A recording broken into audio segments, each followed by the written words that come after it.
সব আজকে শিলনোড়াতে বেটে করতে যাচ্ছি। তো প্রথমে জিরাটুকু নিয়ে নিলাম, শিলনোড়াতে একটু বেটে নিব আর কি জিরাটা। জিরা, পেঁয়াজ, এখানে যে আরও আছে, এখানে জিরা, পেঁয়াজ, রসুন, আদা এগুলো সব কিছুই লাগবে। তো একটু আগে জিরাটা আগে বেটে নিচ্ছি।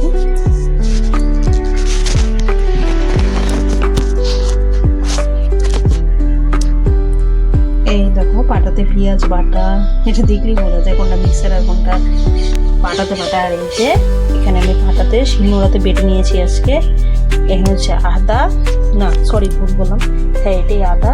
এটা হচ্ছে লঙ্কা, এই দেখো একদম কালার রেড।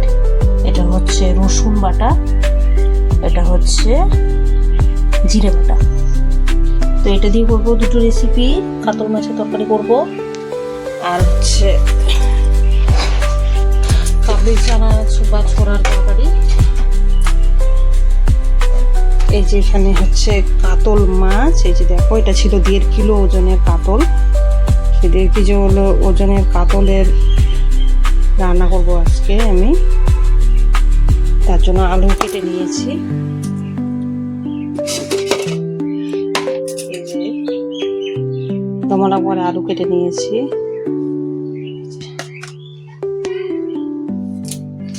কাতলটা 1.5 কেজি ওজনের ছিল, লোকাল কাতল।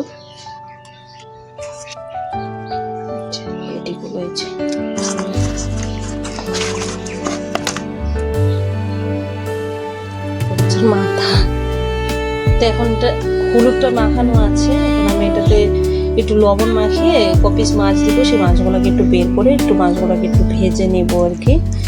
ভেজে নেওয়ার পরে রান্না করবো কাতল মাছের ঝোল। কড়াইতে একটু তেল দিয়ে নিলাম, তেলটা গরম হবে। মাছগুলো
পেস্ট করে দিতে পারো, পিস করে কেটেও দিতে পারো, কোনো ব্যাপার না। তো আমি পেস্ট করলাম না, তো আমি টমেটোগুলোকে এরকম করে কেটে নিয়েছি।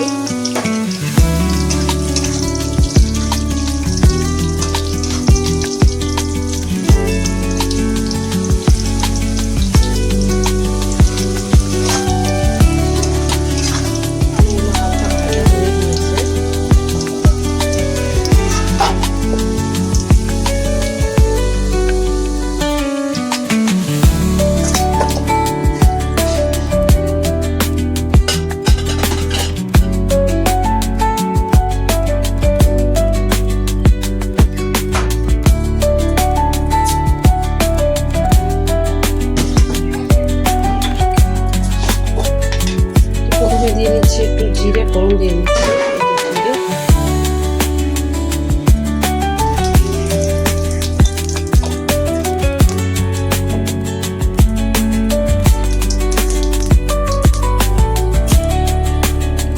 তো জিরেটা একটু কালো হবে।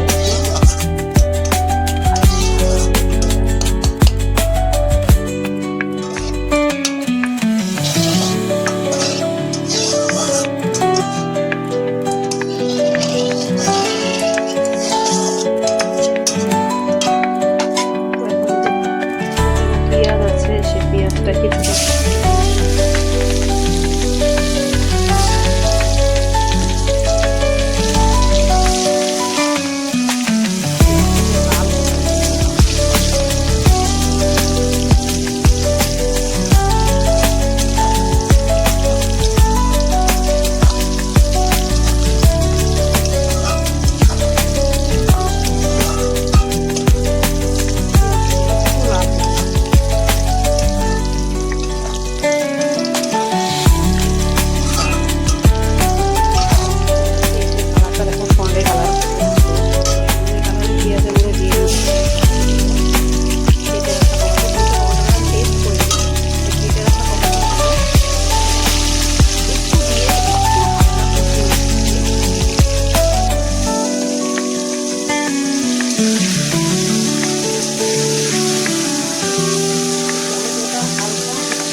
আছে। এখানে আছে জিরে, আদা, লঙ্কা, আর হচ্ছে রসুন, পেঁয়াজ। দেখো কালারটাও চলে এসছে। তো আমি এখন এখানে দিচ্ছি আর দিচ্ছি 1 চামচের মতো জিরে। বেশি জিরে অত দিব না, একটু জিরে দিয়েছি। আর দিচ্ছি লঙ্কা পরিমাণ মতো। তোমরা চাইলে যে যেরকম ঝাল খাবে সেরকম দিয়ে দিবে।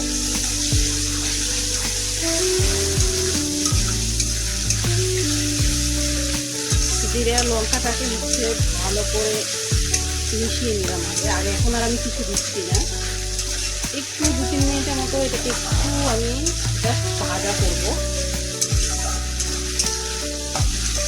জিরে আর লঙ্কাটাকে, যাতে মানে লঙ্কা আর হচ্ছে জিরে, মানে জিরের যে একটা কাঁচা গন্ধ আছে সেই জিরেটা যেহেতু গন্ধটা যাতে না হয়। যেহেতু আমি শিলনোড়াতে বাটা একদম জিরের গন্ধটা ভিজে নিই, সে ভিজে নেওয়া জিরের গন্ধটা কিন্তু খুব সুন্দর হয় দেখবে। আর কাতল মাছের কালিয়াটা যেহেতু আমি ঝোল বা কালিয়া বলতে পারবো, যেটা যখন পাতলা করবো, কালিয়াটা হয় মূলত আলু ছাড়াই হয়, কিন্তু বাইরে একটু আলু তো দিতেই হবে।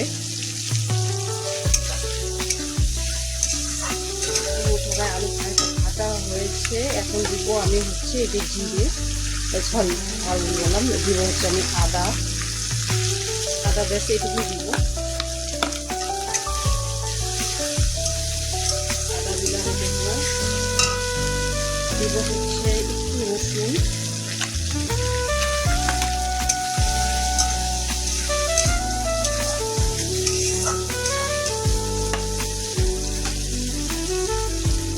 এখন দেবো হচ্ছে আমি 1 চামচ হলুদ,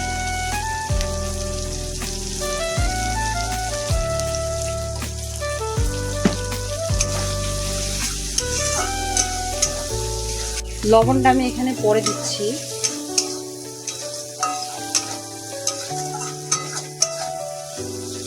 হলুদ দিয়েছি কিন্তু লবণটা এখন দিইনি। দিয়ে নিব এখানে পেঁয়াজ, যেহেতু দুটো রান্না করবো না, তাই পেঁয়াজটা এখন এখানে একটু দিয়ে দিচ্ছি আমি।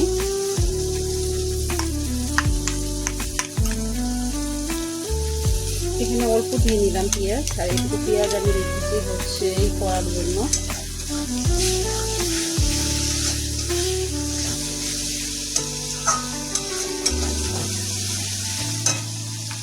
মশলাগুলো মোটামুটি সব আমি দিয়ে দিয়েছি।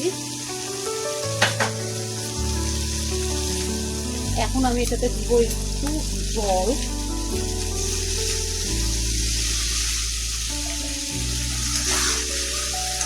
মশলাটা সুন্দর করে একটু কষিয়ে নেওয়ার জন্য একটু হালকা জল দিলে কি হবে, তোমাকে অতিরিক্ত তেল দিতে হবে না।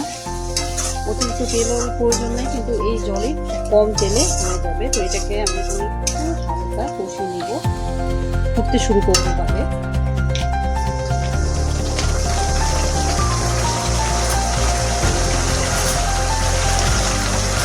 মশলা, যে কোনো মশলা মানে যে কোনো রেসিপি ভাজার সময় যদি আমরা হলুদটাকে একটু ভাজা মশলার মধ্যে দিই, এটা কালারটা সুন্দর হবে। দেখো কালারটা এসছে। এখানে আমি সবই শিলনোড়াতে আজকে বেটে মশলাগুলো ইউজ করেছি, কারণ যতই বলো, যতই উন্নত প্রযুক্তি চলে আসে, এই শিলনোড়ার বেটে পাটাতে মশলা করার যে রেসিপির যে টেস্ট, সেটা কখনো অন্য কিছুতে আসে বলে আমার মনে হয় না। কারণ সত্যি কথা বলতে গেলে আগেরকার দিনে যারা রান্না করতো, ওদের মতো রান্না এখন আমরা করতেও পারি না। তো এখন এটা ফুটছে, ফোটার মধ্যে আমি দিয়ে দিব হচ্ছে যে ভিজে রাখা আলুগুলো। ভিজে রাখা আলুর সঙ্গে এখন আমি দিব পরিমাণ মতো লবণ।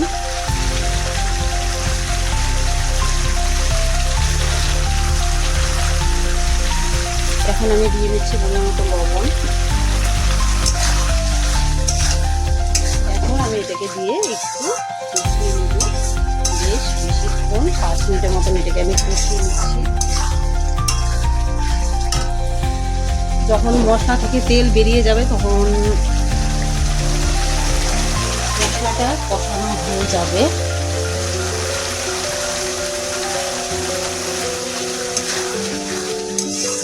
মাছটা এখানে একদম লোকাল মাছ ছিল,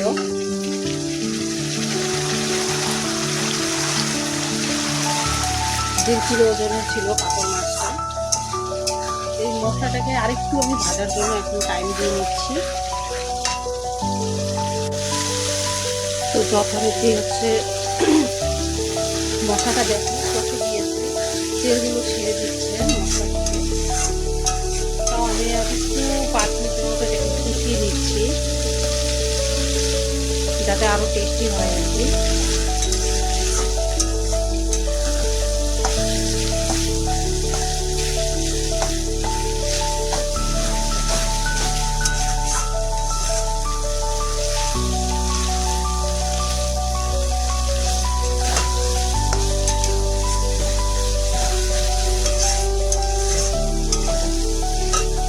কালিয়া হয়, কাতল মাছের ভাপা হয়, প্রচুর রান্না হয় কাতল মাছের।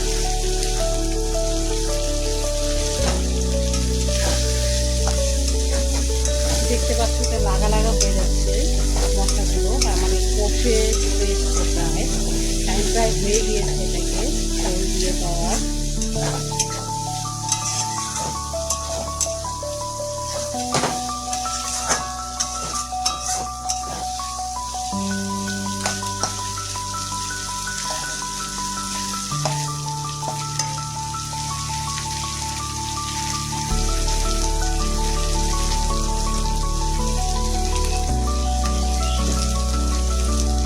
তো জল এখন দিয়ে দিচ্ছি।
তো ঝোল তো দিয়ে দিয়েছি, এখন এটা একটু ফোটার জন্য টাইম দিয়ে দিব।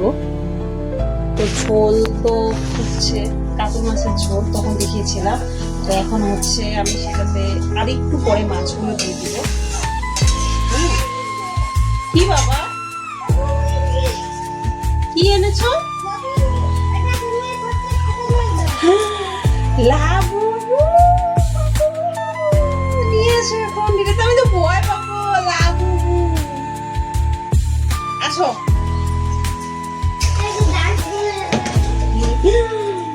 মাকু দুটো বাবা নিয়ে এসছে লাবু। আচ্ছা রাখো পরে।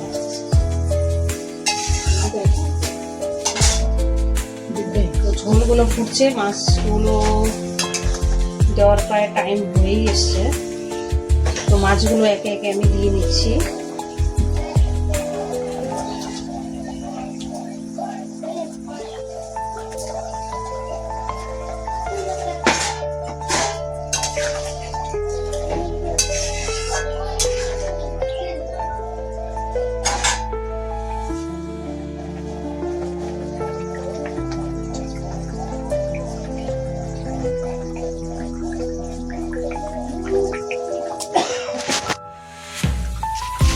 তো কাতল মাছের এই যে দেখো ঝোলে আমি মাছ দিয়ে দিয়েছি, মাছগুলো এখন ফুটছে।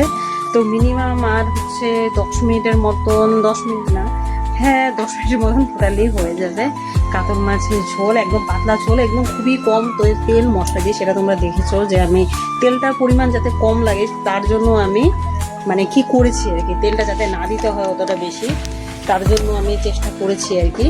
কারণ তেলটা বেশি দেওয়াটা ঠিক হবে না, ওইটাই আমি চেষ্টা করেছি। তার 10 মিনিট পরে আমি এটাকে নামিয়ে নিব।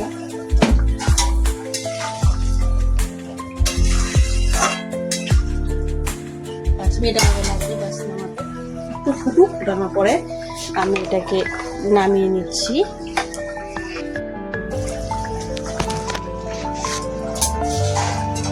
কাতল মাছের ঝোল, পাতলা ঝোল, এবং মশলা দিয়ে একদম রেডি হয়ে গিয়েছে। এটাকে এখন আমি নামিয়ে নিচ্ছি।